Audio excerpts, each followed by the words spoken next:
غوګونه راخکل او غوګونه چې کوم دی ناپ کول دام نشته په یو حدیث کې نشته دا مونږ چې دی دا زموږ د حدیث مطابق نه دی دا حدیث خلاف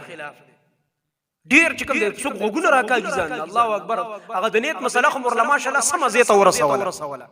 ماشاءالله سم مو چنګول د مولیان شکر ادا کوو ستا شکریه ډیره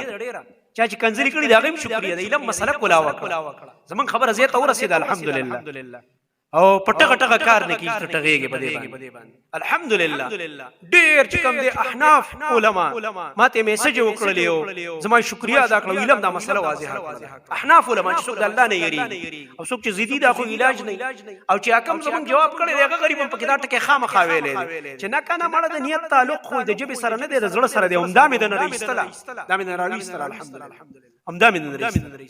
چې دا دی ویلا ودی منله بس نور دغه حاجت نشته دا د زړه سیز د جبې سیز نیت نه دی بیا به غوګونه د ځان نه راکاږي لګي دا غوګونه راخکل او غوګونه چې کوم دی ناپ کول دام نشته په یو حدیث کې نشته الکه خو نبی علیہ السلام یو ګوپور لاس چت کړی داسې چې دا طالب قبله ته مخامخ کړ الله اکبر صفه حدیث موجود په صحیحینو کې شته په سننو کې شته همغه چې تاسو ما دوره حدیث او دغه دوره حدیث کتابونو کې ویل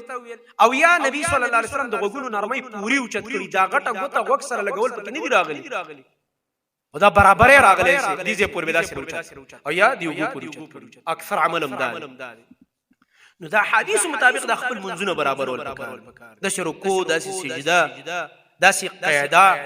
چې تشهود تسړی کینی سنت طریقه باندې کینی ډیر مسلمانان دي دا ولنه مسله ولنه ورږي سب څنګه جوړ خبره لګو د شو غرض مې داو چې پکار د منګه د قران او حدیث مطابق خپل اعمال برابر او عقیده من د قران نواخ